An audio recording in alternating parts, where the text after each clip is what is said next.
Hello ladies and gentlemen, today we're going to be looking closer at England's relationship with its colonies in regards to trade. For this lecture we're going to rewind it just a bit, and we'll first focus on the reasons for colonizing. Nations primarily have three reasons for establishing colonies around the world. First, they want to get a larger supply of natural resources. Why? Because obviously they lack them. In order to have a booming economy, you need to have a steady supply of raw materials coming in so that you can turn those raw materials into finished goods. And with these colonies being formed, in addition to getting new raw materials, they also become markets for these manufactured goods that the nations are producing, which will help increase their profits. Last but not least, a main reason for nations to create colonies is to simply show strength, to demonstrate their power. The more colonies a country has, the stronger it appears in the eyes of other countries. Playing off of what I just said, we're going to take a little bit of a closer look on England and its colonists. When it comes to colonization, as stated, we had those previous three main goals. In regards to England itself, when it developed the 13 colonies in North America, it was driven to increase trade and therefore increase profit. The goal was money, because, as we've stated before, money is power. Now, those colonists who are actually going to carry out the work of colonization, they too had the same goal as England, which caused them to want to risk their lives and their personal savings in order to go to a new uncharted land to start a new life. In it, they saw the potential for profit. Now, in the past, you've researched that they also went over for things such as religious freedom, or in general, just for a fresh start. Those are reasons, as well as seeking new trade and profit to become wealthy.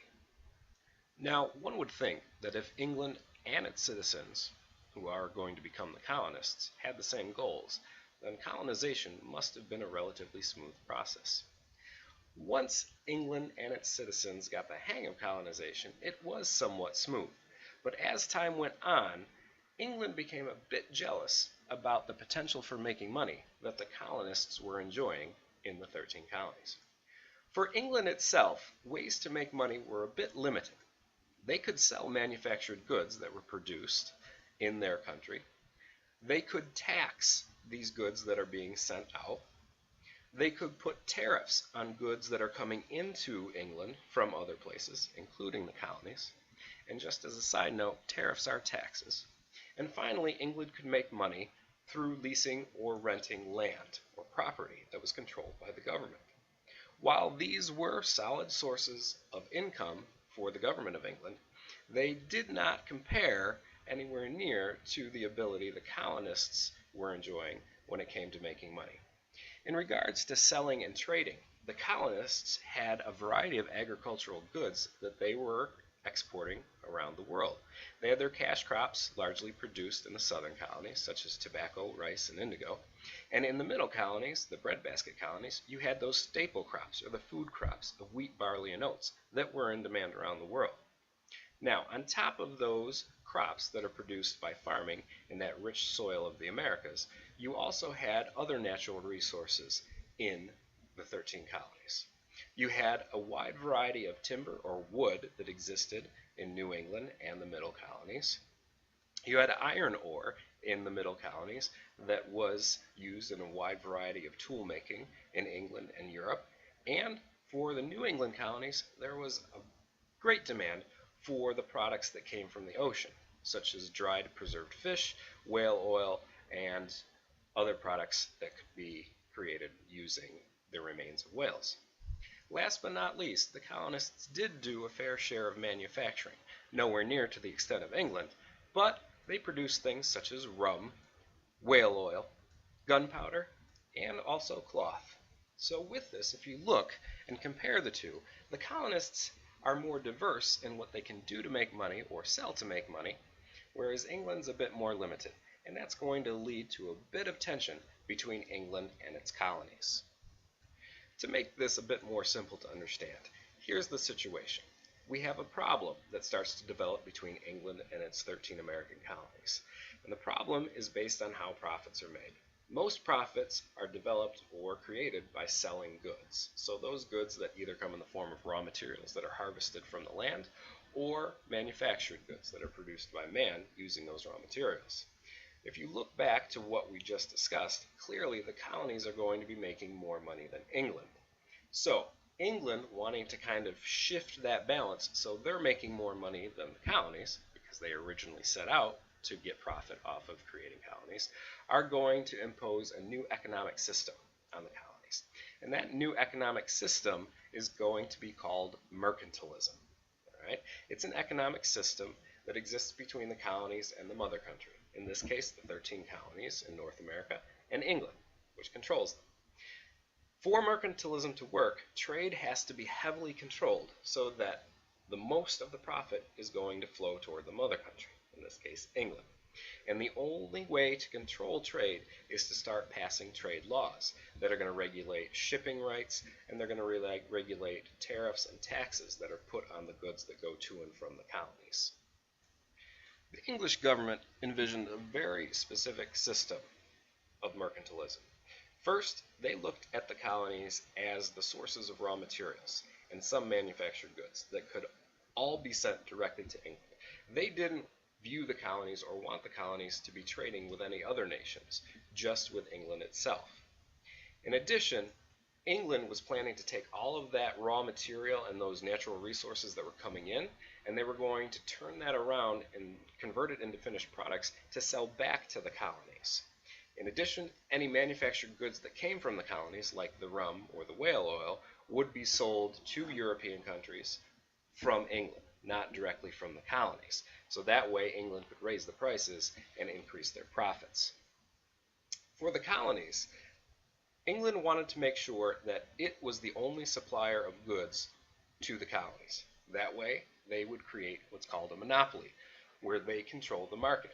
And therefore, if they're the only ones supplying the 13 colonies with resources and goods to survive and live off of, they could charge whatever they would like to, therefore, again, increasing profits.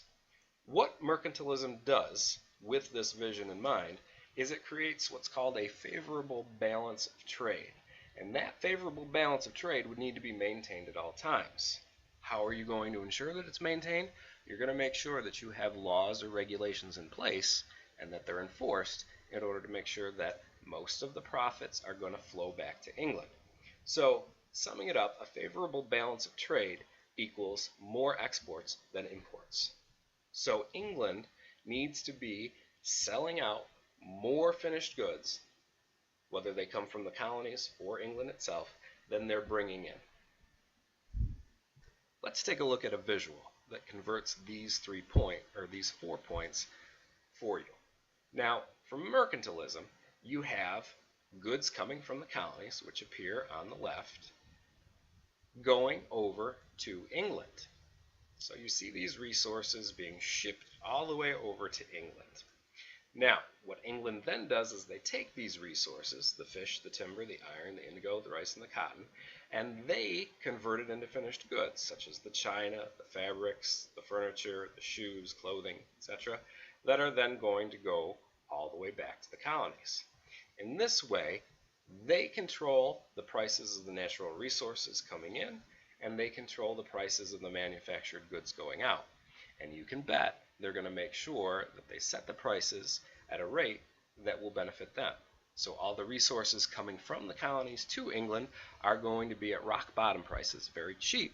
And then the manufactured goods that are going back to the colonies from England are going to be very, very, very expensive. Now, mercantilism looks great on paper, but in reality, it doesn't play out so smoothly. The problem developed between England and the colonies was that England did not have a favorable balance of trade. England was importing more than they were exporting, and the reason for that was because the colonies were trading with other European nations and other populations around the world. So what England had to do was figure out a way to make sure that the things the colonies were producing and the things the colonies were bringing in, so the imports and the exports, were regulated and only coming to and from England itself. So the solution for the English government? Create trade laws. It seems simple, but in practice, these laws are not going to be carried out and followed very well. The first set of regulations that the English government are going to attempt to put on the colonies are known as the Navigation Acts, and they begin around 1651. The whole purpose of the Navigation Acts was to guarantee that favorable balance of trade, so that England was importing less than it was exporting to the colonies and other countries around the world. Now, the Navigation Acts consisted of four major provisions or parts. First, all shipping to and from the colonies had to be done on English ships. So that could be ships that were produced and registered with England, or ships that were produced in the English colonies, in the New England and Middle Colony region.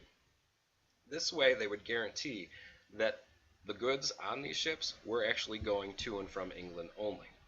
Next, certain products like tobacco and wood and other cash crops and staple crops could only be sold to England or other English colonies.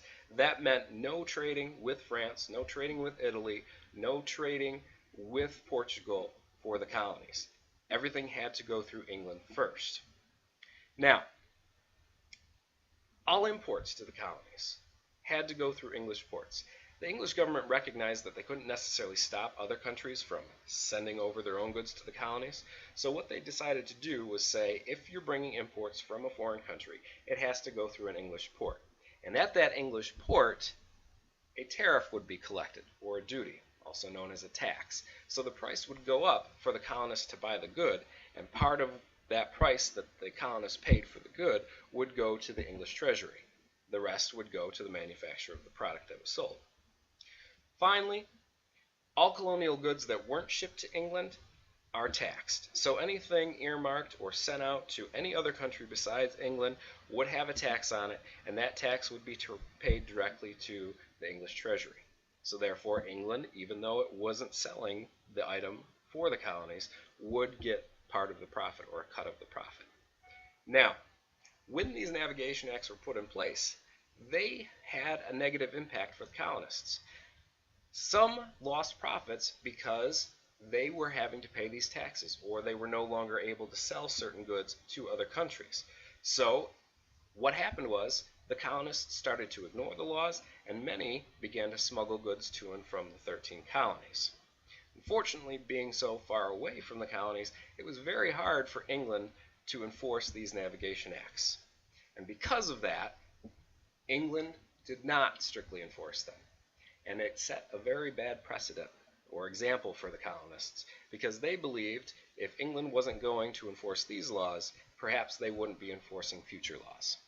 With that, we conclude our lecture on England and colonial trade.